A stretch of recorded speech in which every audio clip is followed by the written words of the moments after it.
Just imagine, this is your life. So your story actually kicks off before you're even born. You see, your father won the election when your mom was about 6 months pregnant. Because of that, your birth happens in this private wing of George Washington University Hospital that the Secret Service had locked down months in advance. We're talking agents at every single door, cameras in every hallway. The doctor delivering you, they've undergone background checks that rival CIA operatives. Literally, before you even take your very first breath, the hospital is an absolute fortress. Okay, let's dive into this, because within 3 hours of your birth, your name is trending worldwide. By day 4, your face has been seen by more people than most massive A-list celebrities will ever reach in an entire lifetime. And that brings us to a staggering reality. 300 million. You're just an infant. You haven't made a single choice in your life, yet 300 million people already have a firm, deeply rooted opinion about you. As you grow up, your childhood unfolds in this massive house with 132 rooms, 35 bathrooms, a bowling alley, and a whole movie theater. I mean, from the outside, the White House is a literal palace. And technically, yeah, it is. But the totally claustrophobic truth of this palace is that every room has a camera and every hallway has an armed agent. The ultimate crazy juxtaposition of your life is having all this incredible space, but you can never, ever simply step out your own front door alone. Section 1. Born into a fortress. So as you start to actually form memories, the very concept of a normal childhood just vanishes instantly. You don't get to be a regular kid. Your entire existence is structured around safety and public perception. Let's walk through how this escalates. At birth, like we talked about, you're trending worldwide. But look at age 6. The Secret Service gives you a code name, Firefly. Now, at first, you probably think it's a super cool nickname. But quickly, you get this chilling realization it's not a nickname. It's a tactical designation. There are adults who will literally take a bullet for you, not because they love you, but because they're just doing their job. You aren't just a child, you're a national security asset. And by age 10, you're doing what you kind of view as unpaid labor. Standing in these stiff, too tight ties at state dinners, smiling for foreign leaders who control nuclear arsenals, just absolutely terrified of using the wrong fork and somehow embarrassing the Western world. Section 2. The end of privacy. As you start school and try to actually interact with the outside world, your parents face this impossible schooling dilemma. You basically only have 2 options. Option 1 is what we'll call the Fortress Academy. You go to a private school in DC, but your mere presence brings metal detectors to every entrance, requires other kids' parents to sign NDAs, and means a classmate's simple birthday party needs 2 weeks of security clearance. Or there's option 2, isolation tutors. Tutors just come to the White House. But that means you grow up in almost complete social isolation. No matter which one they pick, the result is the exact same. You are fundamentally separated from your peers. And this crucial point is learned the hard way. Your first real memory of being truly different happens around age 8. You're over at a friend's house, and you make this completely casual comment about something your dad said at breakfast. Well, 2 hours later, it is breaking national news. Why? Because your friend's parents recorded the conversation. Now, they probably didn't mean any harm, they were just excited.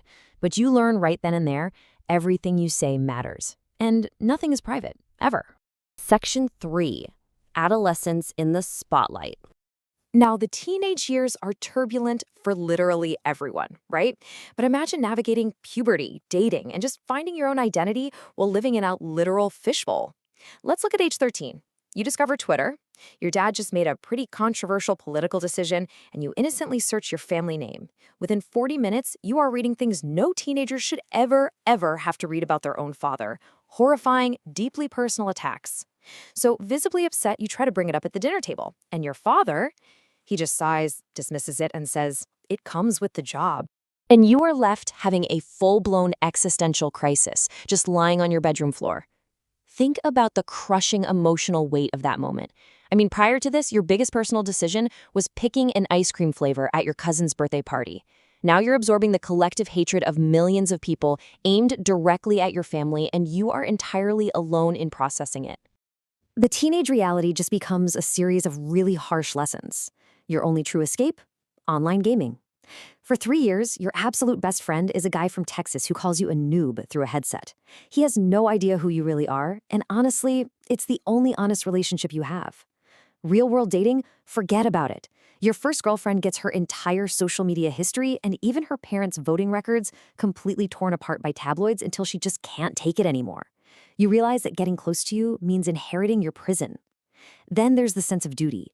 You're attending state funerals at 16, representing the nation to grieving widows. And even when you finally get to college, your poor roommate has to undergo a 3-month background check. Real equality with your peers is just mathematically impossible. Section 4. The Weight of Silence. Okay, so you finally made it to adulthood. You're 22 years old, and the constant, deafening buzz of formal protection is finally coming to an end. For the very first time in your entire life, the Secret Service actually gives you a choice. They ask if you want to keep the protection or go it alone. You realize you have zero memory of what it's actually like to step outside without someone covering you. But you decide to give it a shot. You rent your first apartment in your own name in a city where absolutely nobody is waiting for you. You walk into this apartment, look at this stark reality. There are no cameras in the hallway. There are no agents at the door. You sit down on the bare floor because, well, you don't even have furniture yet. For the very first time in 22 years, you do not have a 40-meter security radius.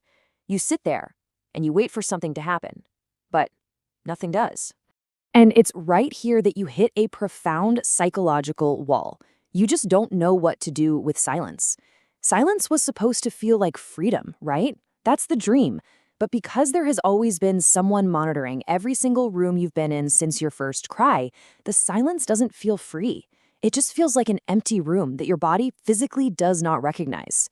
You actually sleep on the floor that first night because you simply do not know what it means to truly be alone.